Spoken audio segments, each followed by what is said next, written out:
할렐루야. 네, 여러분 반갑습니다. 자, 고개를 들어 저를 봐주시기를 바랍니다. 밖에 많이 추워졌죠? 네, 다들 감기 조심하시고, 우리 해피데이 기간이잖아요, 여러분. 그 태신자 작성하신 분들에게 계속 연락하고 어떻게 복음 전하는 일에 좀 힘쓰고 계십니까? 네, 힘쓰고 계시는 줄 알고. 자, 우리 오늘 말씀 보겠습니다. 오늘 말씀은 누가복음입니다. 누가복음 5장 17절부터 26절까지입니다. 신약 97페이지고요.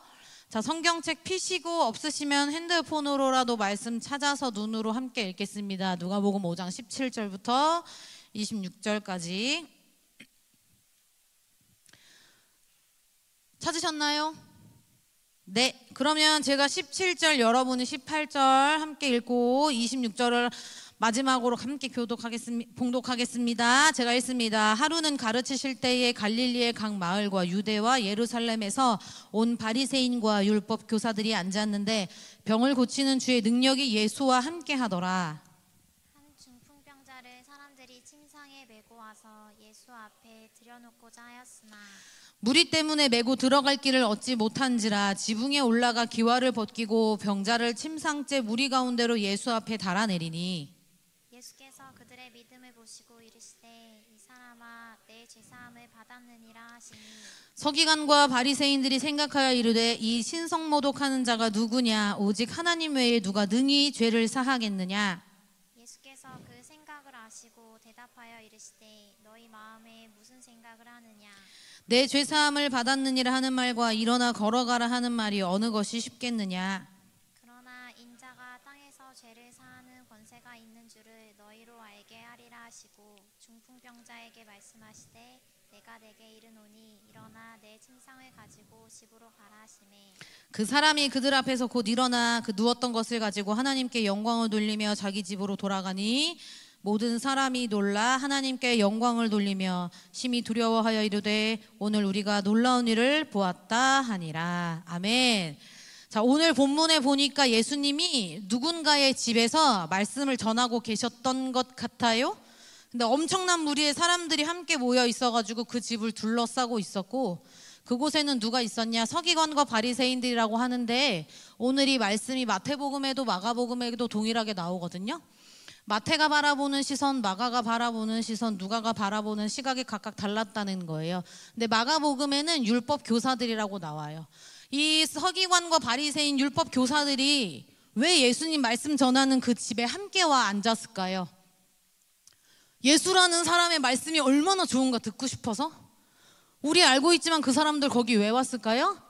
책 잡을 거 없나 왔겠죠. 저자가 도대체 무슨 말을 하는가, 왜 저렇게 저자가 무슨 말만 한다고 하면 사람들이 다 모여들어서 이 집을 막 둘러싸고 저러고 있는가, 그러고 있었단 말이에요. 근데 때마침 사건이 일어나요. 마치 서기관과 이 율법 교사들에게 떡밥을 던져주듯이 저 예수가 무슨 말을 하나 딱 알아챌 수 있을 만큼 사건이 하나 일어나는데, 오늘 본문의 이 말씀 우리가 어렸을 때부터 너무 많이 들었던 말씀, 4명의 친구가 침상째로 지붕을 뜯어 중풍병에 걸린 친구를 달아내리는 내용이에요. 여러분도 알고 계시죠? 오늘 본문 다시 볼까요? 18절 19절 함께 읽겠습니다. 18절 19절 시작. 한 중풍병자를 사람들이 침상에 메고 와서 예수 앞에 들여놓고자 하였으나 무리 때문에 메고 들어갈 길을 얻지 못한지라 지붕에 올라가 기와를 벗기고 병자를 침상째 무리 가운데로 예수 앞에 달아내리니.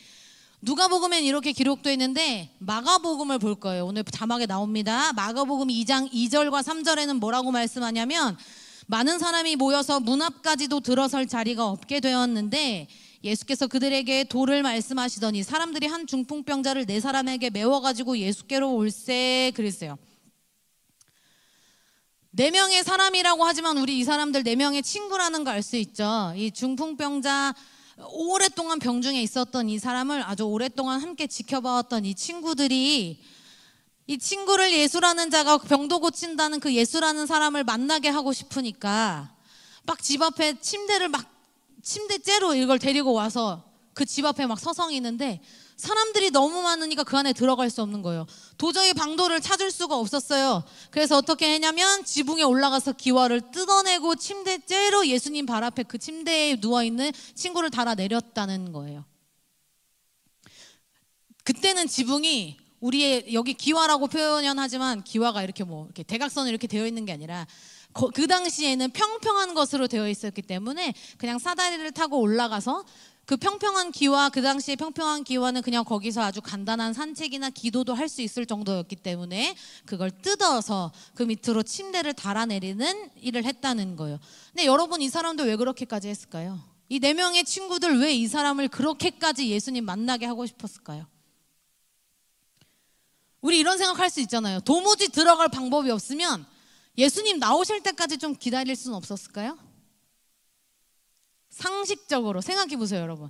누가 여기 사람이 너무 많아가지고 못 들어온다고 우리 교회 지붕 뚫고 누가 침대째 달아내리면 여러분 뭐라고 하겠어요? 헉, 미친 거 아니야? 아니, 왜 저렇게까지 하는 거야? 이렇게 하지 않겠어요? 그러니까 우리가 생각해 그냥 상식적으로 사람들 틈을 좀 비집고, 여러분 여기 진짜 급한 사람이 있어요, 좀 들어갈게요, 이렇게 얘기하면서 그 안으로 들어갈 수는 없었을까요? 근데 이렇게 생각할 수 있을 것 같아요. 그 사람들 왜 그렇게까지 했냐? 이 아픈 병 중에 있는 이 친구를, 지금의 이 모습을 예수님께 그냥 그대로 보여주고 싶지 않았을까요?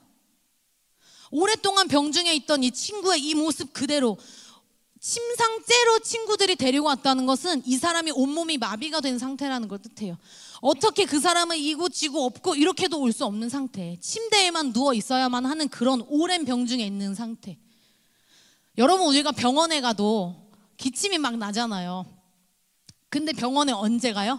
기침이 가장 심할 때 간다고요. 누가 기침 조금 할 때 약 먹고 자면, 타이레놀 하나 먹고 자면 괜찮아지겠지 이러지, 누가 기침이 나, 당장 병원에 가야지, 이런 사람은 없어요. 진짜 심각할 때 가는 거예요. 진짜 피가 철철 날 때 간다고요. 그렇지 않아요? 뼈가 똑 부러져서 진짜 옴짝달싹 못할 때 119라도 불러서 병원에 가는 거예요. 다 나은 다음에 병원 가는 사람은 없어요. 가장 병중이 심할 때 병원에 가서 의사 선생님한테 보여주는 거예요. 선생님, 제가 기침이 지금 막 좀, 우리 부풀려서 말하잖아요. 기침한 지 한 이틀밖에 안 되는데 선생님이 언제부터 그러셨어요? 한 5일 됐나? 나만 그러나? 좀 심각한 걸 얘기하는 거예요. 며칠 전부터 계속 목이 따끔따끔하더니 지금은 막 콧물도 나오고 막 기침 너무 나요. 진짜 심각할 때 가서 얘기한다고요. 그러면 의사 선생님이 내 아주 심각한 때를 보고 뭐 처방전이라도 좀 더 세게 놔줄까 싶어가지고. 우리도 그런데 이 친구들은 그 중풍병자를 아주 오래 봐왔을 거라고요. 몸이 마비가 될 정도라면 하루 이틀 몇 해만 그렇게 있지 않았을 거예요. 이제 병중이 너무 오래돼서 이제 온몸이 마비가 된 그 친구를 예수라는 사람, 저 병든 자도 고치고 죽은 사람도 살려낸다는 그 선생이 우리 동네에 어느 집에 와 있는데, 여러분 같으면 여러분 가족 중에 누가 아픈데 병 고치는 자가 나타났대요. 용한 의사가 있대요. 누구 데려가겠어요? 재밌는 거 구경거리 좋아하는 친구 데려가겠어요? 당연히 아픈 우리 가족 데려가지 않겠어요? 어떻게든 만나려고 하지 않겠어요? 번호표 뽑아가면서. 이 친구들이 지금 이 사람, 이 중풍병자를, 저 예수라는 사람을 꼭 만나게 하고 싶었던 거예요. 그런데 막상 그 앞에 가보니까 사람이 너무 많아 그 안에 들어갈 수가 없는 거예요. 상식적으로 좀 비켜주세요 이렇게도 못했겠죠? 그러니까 그 침대째 지붕에 올라가서 기와를 뜯어내고 침상채 그대로 예수님 발 앞에 내려놓는 일을 한다는 말이에요. 우리 생각에는 상식적이지 않다 할지라도 아픈 사람이 있으면 그래요. 예수라는 사람을 꼭 만나야 되는 열망과 열정 있는 사람들은 그렇다고요. 근데 이들은 열망과 열정은 둘째치고 애타는 마음이 있었어요. 누구에게? 그 중풍병자인 친구에게. 이 친구가 예수님을 만나서 저 병도 고치고 죽은 자도 살려낸다는 저 예수를 만나서 고쳐지면 너무 좋겠다는 그 애타는 마음이 이 사람들 안에 있었단 말이에요. 여러분 태신자 카드 다 쓰셨어요? 쓰셨죠? 안 쓰셨어요? 저도 지난주에 뒤늦게 태신자 카드 썼거든요. 거기에 누구 썼냐면, 이제 여러분들이 알 법도 한 제 친구 수경이, 이제 웬만한 청년들은 전도사님이 그렇게 오랫동안 전도한다는 그 수경이라는 친구. 제가 오늘도 이야기한다는 건 아직도 그 친구가 예수를 만나지 못했다는 거예요. 근데 잘 생각해봤어요. 내가 왜 매번 이 수경이 이름을 다른 사람 이름도 좀 썼으면 좋겠는데 수경 이름만 계속 써야 되나? 오늘 이 말씀 준비하면서 두 가지 생각이 들었어요. 하나는 내가 이 4명의 친구들과 같이 수경이가 예수님을 꼭 만났으면 좋겠는 그 애타는 심정이 내 안에 없더라고요. 애타는 심정이 있었다면 밥을 먹자고 회유를 하든 뭐가 됐든 걔를 데려와서 여기에 앉혀놓을 수 있는 기회가 엄청나게 많았지 않았겠어요? 근데 잘 살아요. 잘 살아요. 누가 봐도 잘 살아요. 그러니까 막 돈 많이 막 이렇게 잘 산다기보다 편안하고 행복하게 잘 살아요. 남편과 아이들 키우면서 잘 살아요. 근데 저는 그 친구의 어려움을 알거든요. 그 친구의 고통도 알고요. 그러니까 예수님을 꼭 만났으면 좋겠는 거예요. 그러니까 오랫동안 그 친구를 계속 써가면서 태신자 카드에 계속 써가면서 하나님 우리 수경이 만나주세요. 수경이 만날 때마다 수경아, 예전에도 우리 김창호 교수님 오셨을 때도 청라에 야 너 김창호 교수 그 강의 얼마나 비싼지 알지? 우리 교회 온대. 근데 니네 집이랑 되게 가까워. 이때야 꼭 왔으면 좋겠어. 막 얘기했는데도 오지 않았어요. 뭐 어쨌든 여러 방도를 써가면서 만날 때마다 너무 부담스러울까 돌려가면서 또 제가 전도사니까 할 수 있는 이야기가 극히 제한적이지 않겠어요? 그러니까 그런 얘기를 막 한단 말이에요. 복음에 대한 이야기도 하고.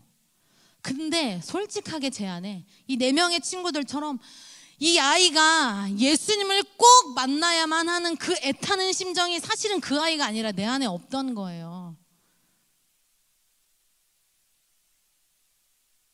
너무너무 예수님을 만나게 하고 싶었으면 어떻게든 그 친구에게 예수님을 전하고 데려왔을 건데 내 안에 그 마음이 없더라고요. 또 하나는 내가 예수님을 오해하고 있거나 예수님에 대해서 내가 잠시 착각하고 있었던 것 뭐냐면 우리 오늘 본문에 보면 예수님이 이 4명의 친구들이 침상째로 그 중풍병자를 달아내리고서 이 사람의 병을 고쳐주시거든요. 마지막에 뭐라고 말해요? 일어나서 네 침대를 가지고 집으로 돌아가라고 말씀해요. 근데 중요한 것은 예수님이 그 병을 고쳐주시기 이전에 하신 일이 있다는 거예요. 말씀을 잘 보세요. 우리 말씀 볼까요? 20절 봅시다. 예수께서 그들의 믿음을 보시고 이르시되 이 사람아 내 죄사함을 받았느니라. 뭐 했다고요? 네 죄사함을 받았다. 예수님이 이 죄사함을 받았느니라 하시고 나서 그 다음에 네 침대를 가지고 집으로 가라 말씀하시거든요. 그 사람의 죄를 먼저 사해 주셨다는 게 우선이었어요. 믿으십니까? 아멘.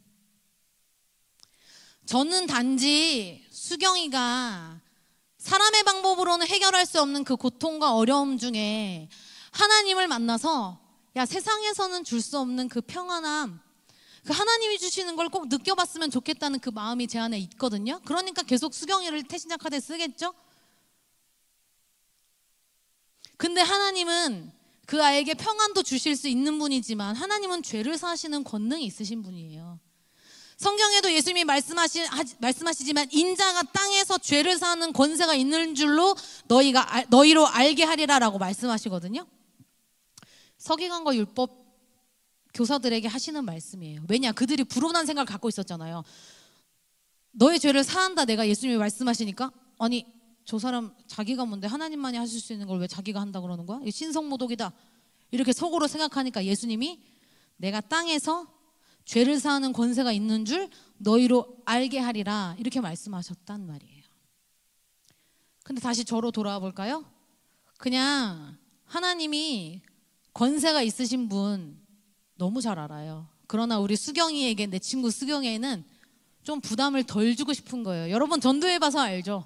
막 너무 깊숙이 관여하지는 않아야 된다는 건 아는데 또 하나님이 어떤 분이신지는 분명하게 알려는 줘야겠고 그 가운데서의 그 엄청난 그 괴리가 있다고요. 근데 제가 몇 년 동안 계속 수경이를 써가면서 이제서야 다시 한번 부끄럽지만 깨달은 건 내가 하나님을 오해하고 있구나. 하나님은 수경이의 마음을 평온하게 하실 수도 있지만 그 영혼의 안전을 책임지시는 분, 그 죄를 사하시는 분, 그를 구원해내시는 분, 그 하나님이신데 나는 단지 그냥 수경이가 예수님이라는 그냥 존재를 알면 다 알아서 되겠거니. 물론 그래요. 우리가 데려오기만 하면 역사하시는 것은 하나님이시죠. 그러나 전하는 자들의 생각이 어떠해야 하냐면 하나님이 어떠한 분인지 분명히 알아야 된다는 사실이에요. 우리 오늘 부흥회도 하잖아요. 예수를 바라보자라는 주제로 부흥회 한다고요. 오늘 2, 3부 예배 드리셨어요, 여러분? 당회장 목사님이 오늘 부흥회 참석을 위해서 우리 성도들에게 계속 말씀을 전하시면서 오늘 오후부터 시작되는 총 7번의 예배를 꼭 부흥회 꼭 참석해 주시기를 엄청 권면하셨어요. 청년들도 예외는 아니에요. 우리 교회에서 은혜 받는 잔치를 열었으면 여러분 참석해야 하는 거잖아요. 첫 시간에는 우리가 강사님을 초빙했으면 우리가 자리를 채우는 게 맞아요. 그렇죠? 여러분, 우리가 예배 드리자, 부흥회 참석하자, 2부 드리고 교사하고 청년 예배 드리고 바로 부흥회까지 연달아 4번의 예배를 드리는 청년들이 있을 건데 알아요. 힘들 거예요. 그렇죠? 지쳐요. 어려울 수 있어요. 청년 예배만 드렸다 가는 청년들이라도 힘들어요. 연속으로 예배 드리기. 왜 웃고 있어? 네? 힘들어요. 근데 이 4명의 중풍병자 친구들, 이 4명의 친구들처럼 임원, 마을장, 여러분들 영혼의 안타까움을 가지고 애타는 심정을 가지고 함께 예배하자 다독이고 권면하는 이 4명의 친구들과 같은 역할들을 해주는 공동체가 있을 때 그때 함께 예배하는 거예요. 혼자 오려면 너무 힘들어요. 혼자 예배하기로 결심하고 예배 올 때는 언제인 줄 알아요? 진짜 극심한 고통 가운데 있을 때 찾을 수 있는 게 예수님밖에 없으니까 오는 거예요. 그렇죠, 여러분? 대부분 그래요. 내가 혼자 예배 장소로 가겠다 마음먹은 때는 도무지 아무것도 할 수 없는, 어찌할 수 없는 상태에 놓였을 때 예배 장소로 온다고요. 물론 그렇지 않은 청년들도 있어요. 예? 자기가 스스로 오는 청년들도 있지만, 근데 우리가 하나님이 공동체를 주신 이유, 그 중풍병자에게, 오랜 병 중에 있는 그 마비된 환자에게 4명의 친구를 붙여주신 이유, 그 역할을 우리가 서로 해야 할 뿐만 아니라 우리 태신자에게도 해야 하고 오늘 공동체로 우리 함께 모인 이 청년부 안에서도 해야 하는 거예요. 제 부흥회 안 드리고 그냥 가네. 그래, 잘 가. 그럴 수 있어요. 근데 한 번쯤 우리 권면해 보자고요. 제가 하면 어렵잖아요. 전도사님도 이게 안 된다고 싫다고 말씀드리면 또 좀 예의가 없는 것 같고, 어떡하지? 여기를 어떻게 도망가지? 벗어나지? 목사님들이 와서 얘기하려면 여러분 거절하기 어렵잖아요. 힘들잖아요. 우리가 서로 하는 거예요. 야, 예배하자. 강사님 오셔서 우리 축의 부흥성회 하는데 예수를 바라보자 하는데 어떤 말씀인지는 좀 들어봐야 되잖아. 우리가 그 친구들을 이 4명의 친구처럼 심상치 오도 가도 못하는 그 모습으로 예배에 앉혀놓을 수는 없어도 권면은 할 수 있잖아요. 그렇죠? 말은 할 수 있잖아요. 예배하자. 하나님 어떻게 일하시는지 우리 기대해보자. 그런 4명의 친구의 역할을 우리 청년들이 감당해 주시길 원하고, 여러분이 마음 다해 쓴 그 태신자를 위해서 마지막까지 끝까지 포기하지 않고 예수님께서 이를 고치는지 안 고치는지 살펴보자. 그 마음으로 그 4명의 친구들은 오지 않았어요. 그 자리에 그 마음이 있었던 건 서기관과 율법 교사들밖에 없었어요. 왜 지붕을 뜯어다 그 침상채 그 아이를 내려놓아야만 했는가? 예수님을 꼭 만나야만 했거든요. 근데 우리 안에 그 마음이 있느냐고요, 우리 태신자에게.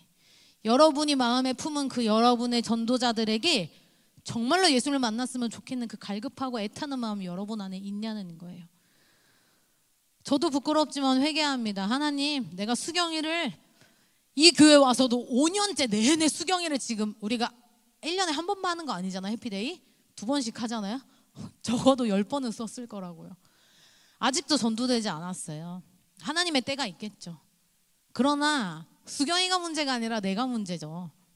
내가 정말로 그 아이가 예수를 만나기를 애타는 심정으로 기다리고 있었는가? 그 마음이 그 아이에게 있었는가? 내 안에 그 마음이 있었는가? 나는 하나님이 그냥 평온을 주시거나 그 아이의 문제를 해결하는 해결자로만, 위로자로만, 격려자로만 그 아이에게 하나님을 소개하고 싶었던 것은 아닐까?